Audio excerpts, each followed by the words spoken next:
Hey guys, and welcome to day 12. So, about 2 days ago, I responded to a comment. Someone was asking how my relationship dynamic with my other three boyfriends work, whether it's equal between all of us, and my answer at the end was, oh, and pretty much, do I love them the same? My answer is, I love them equally, but differently.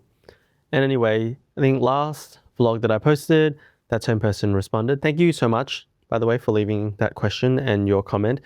And the answer, or the reply after I gave the answer that they said was, hadn't considered the dynamic between the four of you had so many facets. And I just wanted to respond to that. For me, I also didn't realize that my relationship with my boyfriends had so many different components. And what I saw today, again, I'm going to go off on a side tangent, was I saw this reel about this guy going up to this mum who had a trans kid. The trans kid was very well spoken, very young, maybe like 7. And the trans kid was saying, I felt like I was a girl since maybe 2 or 3, and my parents have supported me in my transition. And the mum was talking about like why she wouldn't. The most craziest line she said is, I would rather have to correct someone else on their pronouns for the rest of my life than to have to write an obituary. So that was striking part number 1. I was like, wow, that really hits. And then number 2, she said, actually, if people got the time to sit down, get to know the situation, and were willing to listen and understand, and I spoke to them, I'm sure they would end up on the same page that I am on. And I think that's very true for people who might disagree with our relationship. I think it comes from a lack of understanding about how our relationship works, why it works for us.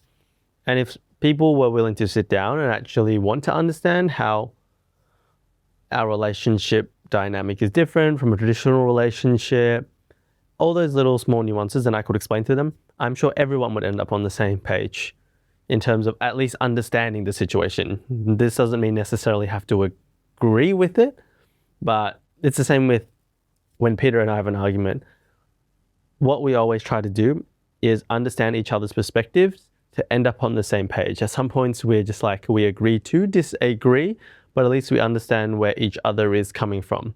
And we realize that sometimes it's not always possible to end up on the same page, but at least you understand each other's perspectives, and that's the most important thing. Yeah, so I just thought that was a really cool comment, that someone thought that my relationship has many facets, when it's only really through going through this experience that I've realized how many facets and how many different nuances there are to my relationship with Peter, I guess my first boyfriend, then Dan and Joelle, the other 2 boyfriends that we've added on. The other question was, how did we tell our parents? I'm not sure if it's the same person or a different person, but the question is, how did we tell our parents and how did they accept it? So, none of us have explicitly gone and told our parents, but we're fairly sure that most of our parents know because it's all over social media. Dan did try to block all his family and things like that, but recently some articles have gone out about us, and then he's realized his cousins follow that page, and obviously things get shared around. So it's kind of inevitable that our parents know about it. We know that at least Peter's parents know, because one day Peter was quite low energy. So I think I'm probably Peter's like safe person, so he feels quite comfortable not masking in front of me. So if he's low energy, he'll just be low energy. We've even developed protocols within our relationship that I don't think he has with anyone else. So sometimes when he has his headphones in, I'll know, and I can sense his low energy. I'll ask, can I talk to you? Can I talk to you at the moment? And he'll either shake his head or say no.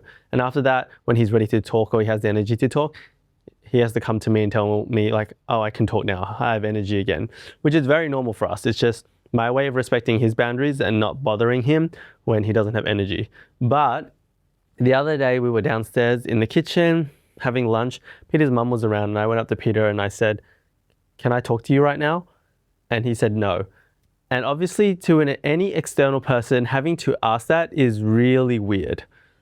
It's like, why would you need to ask someone if you can talk to them? But I understand that Peter has lower energy levels than me, so it's just it's something that works for our relationship. But Peter's mom, I think, thought that Peter was angry at me, that we were having a relationship argument. Then later on, Peter told me she went up to Peter and asked, is it because of the two other boys? So Peter's mum definitely knows, but of course it's not about the other boys. The other two boys don't really, there's like no jealousy, I think, because we're in this as a quad. It feels quite equal, and everyone, my general feeling, and again, the boys will come on the weekends, so we can ask them again. But my general feeling is everyone communicates fairly well.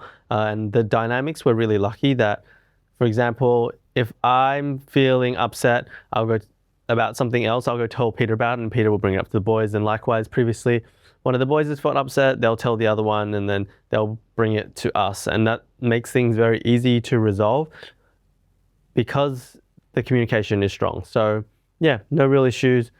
Do our parents know? Yes, we know that Peter's parents explicitly know. My mum follows me on Instagram, so I'm fairly sure she knows. I'm not sure how much time she spends on Instagram though, so that's a different question. My brother and sister-in-law definitely know. And I would not be surprised if like most of my family knows. But I'm okay with them knowing. No one comes and asks me questions. No one wants to ask me any questions about it. Again, I think it's similar to what I said at the start. If people want to sit down and have a conversation about it, I'm more than willing to have a conversation about it and explain. It's taken me a lot of time to do the mental gymnastics, I want to say, to get comfortable with my relationship. Even the concept of like, what is a relationship? What's the difference between a relationship with a friend that you feel very close to and a romantic relationship? Or what's the difference for some people between like a friend with benefits and a romantic relationship? At the end of the day, relationship or friend, they're all labels. The four of us could easily have just said, oh, we're just really close friends. But for us, that didn't accurately represent how we felt. And the label that we chose ultimately was because we felt more like it fitted the relationship label more than the friend label. But what a relationship means to each person is going to be different. So yeah, that's the kind of conversation I love having. When people actually come and ask questions out of curiosity, I don't know, it just really fascinates me to be able to explain my thought process, hear their thought processes, and further develop my own thought processes. One of the things I love in life is having aha moments from a thinking perspective. Like growing up, you are raised to see the world in a very particular way. This is good, this is bad. And as I've gotten older, again, it's like the aha moments. As you go through life, you experience more things, things happen to you, you talk to more people, you realize everything's a matter of perspective, experience. People have a certain way of seeing life depending on how they're raised. I can't remember if I mentioned this in a previous vlog, but there's one reel where there's a furry. I love just the concept of furries, and they're just so friendly. Maybe I'll join the furry community one day because I just think they're so cute and everyone is so lovely. And I feel like furries generally have like, I'm going to make a stereotype. I think the intelligence level of the furry community is higher than the general community. To be able to be comfortable putting on like what I think the general community considers like it's very childish, and accept that that's a part of your identity, I think takes so much emotional maturity. And just everything I've seen about the furry community is just they're super, super nice people. And it's a type of community that like, if I'm like, I'm in a 4-person relationship, I feel like people will be like, oh, that's so cool. Or, oh, I don't understand. Can you tell me more? What does that mean? Like, the general community vibe is seek to understand through curiosity rather than to judge first. I don't even know where I was going with this. Oh, yes. So there was a furry who answered the door to some Latter-day Saints, the people, Mormons, the Book of Mormon people knock on your door and preach. And then was having a conversation with them. One of the questions he asked them was, oh, if you had been born in, let's say, the Middle East in a Muslim family, do you think you'd still believe in God the same way? And then that made the Latter-day Saints people just stop for a while and they're like, oh shit, yeah, actually,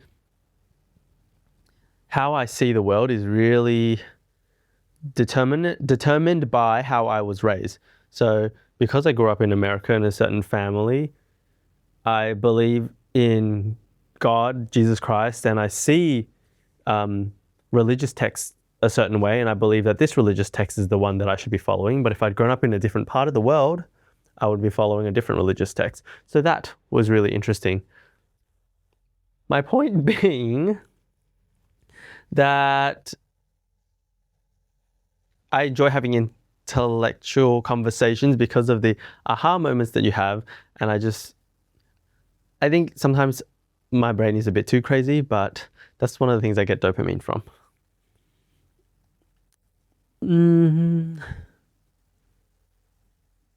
The other thing that happened today, which was a huge headache, so the name that we wanted is called Santai, Santai. And Santai comes from the Malay or Indonesian word. So I'm Malaysian background. It's a Malay or Indonesian word, sorry. It means to chill, to relax. And that's the kind of the vibe of the brand, just to chill and relax. As you can see, I'm very casual. So that's kind of why I wanted it. But we went to look at starting to register the trademark, and we're looking at registering in multiple countries. Vietnam, of course, is one because we're based here. The issue with Santai, someone has already registered the trademark Santa, Santa, Christmas word. They registered in like 2004. I don't think they've even used it. But because to a Vietnamese, so they kind of use the trademark office will use a few tests, and one of them is to an ordinary person could it get confused. And Santai is obviously Santa with an I added on. There's a bunch of ways we can get around it, but it's just generally complex. And if it was in a English-speaking country, let's say Singapore or even Malaysia, Australia, because the word Santai, like for example, Singapore, people know what Santa is. It's Christmas related, and Santai people know is a Malaysian word. So they're two distinctly different words in English culture. But because in Vietnamese culture, those two words don't really get used with any specific context. Like Santa is not a common word that gets thrown around. Even Christmas is not a cultural thing. It's more like a shopping thing, right? But in Vietnamese culture, an ordinary person would assume that Santa and Santai are too similar. So therefore we cannot register it. So now I have to go back to the drawing board and figure out what we want to change the name to. Do we want to keep it? Do we want to add something else to it? Like you could do Santai clothing or Santai shop, whatever. But the issue is once you register that, then you need to print Santai clothing on your clothing. And Santai by itself is a very short word, 6 letters, so it prints nicer. So that's what I have been dealing with today. And Peter's still in the other room researching other name options.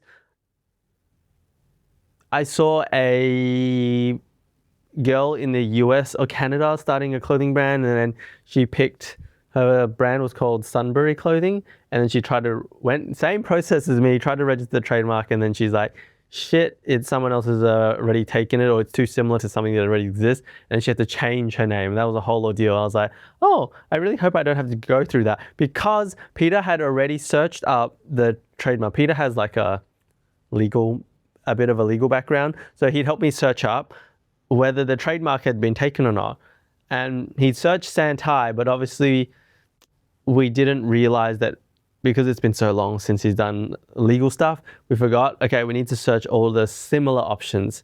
And then we were consulting a lawyer and they found the Santa one. And Peter and I both agree that it is a bit too similar, that it would get rejected, so there's no point applying.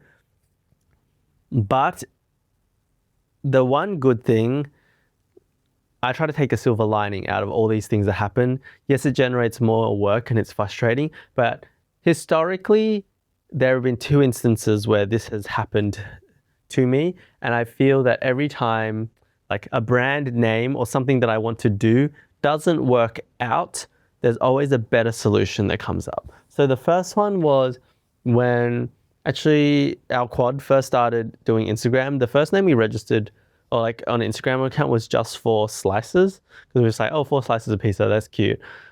And then the account got like blocked or banned because I think unusual activity, we started posting. I don't know what happened. They went to try to verify it, and then I was so frustrated and upset. And then we came up with the name Just 4 BBs, which actually like fits us better. It sounds nicer than just 4 slices. So in the end, it worked out. We ended up with a better name, which had that incident where the account got suspended not happened. In the end, it was unsuspended. We wouldn't have come up with a better name. So that's incident number 1. Incident number 2 was we were doing our shoot in Bangkok for our foursome series, and then the producer told me that a shopping mall that we were going to film at had suddenly pulled the permissions and didn't want to let us film there anymore. So that was really frustrating because it meant that obviously they had to go find other places for us to film. But the good thing was one of them had a contact to which they would not have reached out to had the original shopping center let us film. And as a result, we got all these filming permissions for all these other places. So that worked out well. So here I am hoping and thinking, based on my past 2 experiences, the fact that this happened is not a bad thing. So some of my feelings with the name Santa is like, it's a bit too simple. It's a bit too generic. Doesn't really stand out. So hopefully we'll come up with something better. But that is my biggest issue that's happened today. Quick. Yeah, we can only film for another 4 minutes maximum because Adobe Podcast. Is this on? So my mum does know. She commented one time when we were, where were we? We were in the kitchen. I already told them. I already explained that story. And then she said, she asked. Because I had to ask you, can I talk to you right now? You know how I ask you that? So because of the other boys? And I'm like, what other boys? Oh, she's talking about the 4 PVs, other boys. I'm like, okay. She knows. I don't think she's the type to tell my dad. So I'm pretty sure my dad doesn't know. My mum follows me on Instagram, I just realized. I reckon my mother knows. But does she use Instagram? That's what I don't know. But your mum uses TikTok, blah, blah, blah. His mum used to like and comment all our stuff. Yeah, my mum definitely. That's what she knows. But my dad, I don't think she would tell my dad either because his dad's more conservative. But I don't think he would care. But what I was saying is, if we sat down and had a conversation with anyone who wanted to understand, I think they could understand. Whether they want to agree with it or not is different, but I think that they could understand how we reached our decision to do it.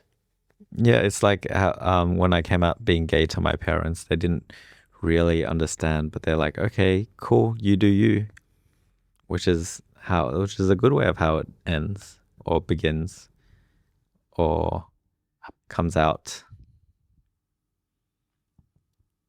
And I was about to film more episodes, things for Santai, but now it has to change. Actually, it doesn't change anything I do because we can still call it Santai, I think. Pretty sure. You can call it as it's just that on all of our official stuff, it has to be Santai something. Santai something. Don't tell them what it is yet. Santai? Don't jinx it. We have an idea. Santai something. But no, you can call it something Santai. Oh, maybe. That's like really casual and really chill. Like something Santai. It's like so casual. I like that. You want to do something Santai? Something Santai. Something. Let's it's call like it something. Something Santai is like actually it's such a chill Gen Z modern, like I don't care, like relax. Something Santai. What are you doing today? Something Santai. That's an option. That's actually a really cute name. And I think he will like that. That is actually such a casual name. Wow. Guys, I am a genius. I should get paid. The issue with this guy, the biggest complaint that I have, so I was talking about the YouTube video that we're playing. You do get paid. I was talking about the YouTube video. Paid in love, hugs and kisses. I can't live off that. no, you don't want that. That's why I don't pay you in that. Exposure doesn't pay the bills. I was talking about the YouTube video, and the issue with you and planning YouTube videos, you want to keep going down this very performance-driven route, which I don't think is going to work for us because. I agree. No, I agree. Good, yeah. He Uh, likes to have ideas. I And then, agree. okay, he likes the dopamine. He likes dopamining the discussion of the idea, and then he will get very Dopamining. offended if I don't take his idea. But then what happens when we take his idea and it's like not really working? He just gives up on it. He's just literally like, oh, it's too hard. We tried, blah. So recently I've decided that I can't do anything that's dependent on him. He's great at doing random things to support because he finds it interesting at any given time. But we cannot depend on him to come up with an idea. He's very good at arguing as well. So his idea will always win. And then we'll do his idea. No, I agreed with your idea because your idea was. No, what I we agree agreed with on. your idea because I think it's a good idea. You have really good ideas. Yeah, and I agree with your idea about this vlog that you're planning because I think it's a good idea. That's how we should be doing it. Well, when we were discussing it, you weren't very happy. You were very defensive. No, but in the end, remember, I'm like, no, where you asked, oh, so how are we doing this vlog in the end? And I said, we're doing it your way, where everything that you said is what we're going to be doing. After we had like a heated discussion. It wasn't that heated. It was 100% heated. It was not that heated. It was very heated. Heated rivalry, haha. This is what happens when you work together. We have not watched And he's Heated my best Rivalry. friend. I can have heated discussions with you, but I'm still happy to work with you. But I don't think you want to work with me. How do you feel about working with your boyfriend? Yeah, it's fun. I didn't mind it when you're like, Your idea is can terrible. you go away? You're ruining my day. And I was like, okay, sure, I'll go away. I asked him one question about something and then he came over and then you joined the conversation. And I'm like, this is completely derailing everything. Then I asked you politely, can I just come to you if I need something? And then you're like, fine. I said in a happy way. I'm like, yeah, that's fine. No worries. In a sarcastically happy way. It was not sarcastically happy. It was like, oh, I understand what's happening. Did you actually understand? Do you feel like you actually understand? Of course I understand. What do you mean? We had this conversation yesterday or something where it was, or the day before, where it was like, try humping her bed again. Where we were talking about how I shouldn't give, especially on these kinds of things where it's like a new project, or at least this one at least, I shouldn't give uncalled for opinions if it's uncalled for, and I should just, unless it's gonna crash and burn, I guess. It's trying to know the difference between a opinion and a statement of fact. So if it's a statement of fact that if you don't do this, it's definitely going to fail. For instance, caring about the thumbnail, or like not even doing a thumbnail. I mean, like if you don't do a thumbnail at all, I will say something, but I should be less opinionated on things like what the thumbnail is, unless he asks for an opinion or advice. But after I explained to you my approach, do you feel like you understand the perspective that I'm coming from? Yeah, which is why I said we're doing it your way. I understand. I think maybe because of previous interactions, you felt that was like sarcastic, and I was just saying it because I was pissed. But I was like, no, Yes, that's I fully understand. Okay, interesting. That's what I mean by when in the conversation. I remember I said, you said, oh, we're just. That's why I asked you, what is the minimum number of videos we'll do your way, and then we can see whether it works or not. Or like look at the results and see, can we keep doing this? Should we keep doing this? And you said 5, and I'm like, yeah, I'm on board with that. Let's just go. Let's do your strategy. Yeah, but I think the tiring thing is, it takes so long to convince you, and I really have to explain to you why. And sometimes I'm not very good at explaining why. I just know that there's something wrong with it, but my brain hasn't caught up as to why I don't want to do it that way. Oh, because also, how can I describe this? It's not that you're opinionated. I think it's more of you have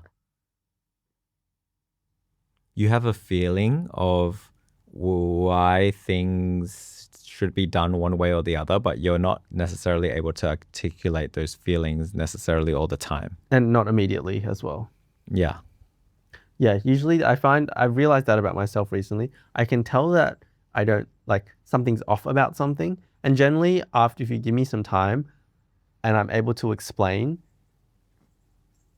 even when we're working with our team, they will understand, oh, this is why. For example, we're editing that reaction video and I could just tell something was wrong, but I wasn't sure what was right, which is, I get it. It's not helpful at the time because people want feedback, but I sit there trying to figure it out. And over time, I can eventually tell you what's wrong with it. I think And I think people come on board and they're like, oh, I agree. It's just frustrating at the point in time because it's a feeling that something's wrong, but I can't articulate it. Yeah, I think because mostly we're not particularly, let's say, trained in all the terminologies and stuff or what to look out for, especially Techie. Techie watches a lot less videos than I do. At least I watch videos from now and then because I find it vaguely interesting. But Techie's not that type to find it interesting at all, which is why he can't really detect. I do it feel-based. I'm very feel-based. Yeah. He'll look at something and say, this looks weird. And then only after a lot of time looking at it, he can pinpoint it because he doesn't know the terminology. He doesn't know exactly what to look out for. It might be the coloring. It might be the eye movement. It might be the, I don't know, jitteriness. He just can't pinpoint it immediately. It takes him a bit of time. Yeah, that's true. And that's the same with like the discussion we have about the videos that type of videos that we want to do. I'm like, it is difficult to explain why I don't want to do it your way, but I have a very strong feeling that I don't want to do it your way. Which is why that's why he says, oh, I don't know why it takes so long to convince me. Well, that's because whenever you talk, you're not really saying stuff. You just say, but yes. The conversation we had today, I felt like I've had it with you before. The same type of conversation. But that's another thing. I think I have the conversation with you. I always feel like I've had the same conversation with you before, which I think sometimes is why I feel frustrated. But I realize when I have the conversation with you again, I'm forced to re-emphasize certain things, which probably explains to you in a clearer way the second time around. Yeah, of course. If I'm having this conversation again, I think that means I didn't fully understand or wasn't fully convinced the first time. But you also have very bad memory. I do. Oh, you admit that? Yeah. Why? So often you're like, I don't know, I can't remember. Remember, you were you were trying to download some videos from your server and you were the one who set up how to download it and you taught me. And I was trying to explain the way that you did it back to you and you still couldn't recall for a while. That's how crazy your memory is. Like you must just grab it and then dump it if you don't need it anymore. It must be like is it an energy conservation thing? It's too hard to. When did this happen? recall. I don't remember. The Nextcloud thing you were trying to download. I'm joking. Oh my God. Of course I remember. Me. It was literally like 5 hours ago. Yeah. It's more of is it energy conservation? Because I feel in my mind, I can only remember so many things. And that piece of information or that action is not worth remembering.